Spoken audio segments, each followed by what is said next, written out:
is why a person who is called experienced has become so not only through experiences, but is also open to new experiences. The consummation of his experience, the perfection that we call being experienced, does not consist in the fact that someone already knows everything and knows better than anyone else. Rather, the experienced person proves to be, on the contrary, someone who is radically undogmatic, who, because of the many experiences he has had and the knowledge he has drawn from them, is particularly well equipped to have new experiences and to learn from them. The dialectic of experience has its proper fulfillment not in definitive knowledge, but in the openness to experience that is made possible by experience itself. But then this gives the concept of experience that we are concerned with here a qualitatively new element. It refers not only to experience in the sense of information about this or that, it refers to experience in general. This experience is always to be acquired, and from it no one can be exempt. Experience in this sense belongs to the historical nature of man. Although in bringing up children, for example, parents may try to spare them certain experiences, experience as a whole is not something anyone can be spared. Rather, experience in this sense inevitably involves many disappointments of one's expectations, and only thus is experience acquired.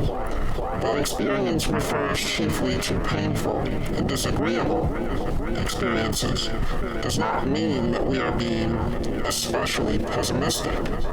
It can be seen directly from its nature. Only through negative instances do we acquire new experiences, as Bacon saw. Every experience worthy of the name thwarts an expectation. Thus, the historical nature of man essentially implies a fundamental negativity that emerges in the relation between experience and insight. Insight is more than the knowledge of this or that situation. It always involves an escape from something that had deceived us and held us captive. Thus, insight always involves an element of self-knowledge and constitutes a necessary side of what we call experience in the proper sense. Insight is something we come to. It, too, is ultimately part of the vocation of man, i.e., to be discerning and insightful. If we want to quote another witness for this third element in the nature of experience, the best is Aeschylus. He found the formula, or rather recognized its metaphysical significance as expressing the inner historicality of experience, of learning through suffering. This phrase does not mean only that we become wise through suffering and that our knowledge of things must first be corrected through deception and undeception. Understood in this way, the formula is probably as old as human experience itself. But Aeschylus means more than this. He refers to the reason why this is so. What a man has to learn through suffering is not this or that particular thing, but insight into the limitations of humanity, into the absoluteness of the barrier that separates man from the divine. It is ultimately a religious insight, the kind of insight that gave birth to Greek tragedy. Thus, experience is experience of human finitude. The truly experienced person is one who has taken this to heart, who knows that he is master neither of time nor the future. The experienced man knows that all foresight is limited and all plans uncertain. In him is realized the truth value of experience.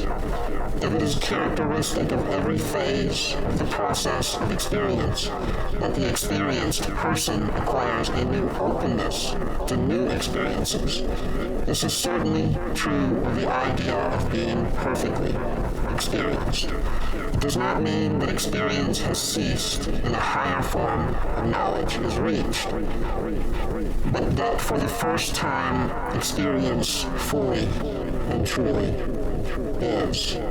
In it, all dogmatism, which proceeds from the soaring desires of the human heart, reaches an absolute barrier. Experience teaches us to acknowledge the real. The genuine result of experience, then, as of all desire to know, is to know what is. But what is here is not this or that thing, but what cannot be destroyed.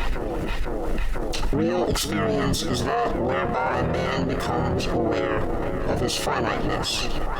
In it are discovered the limits of the power and the self-knowledge of his planning reason.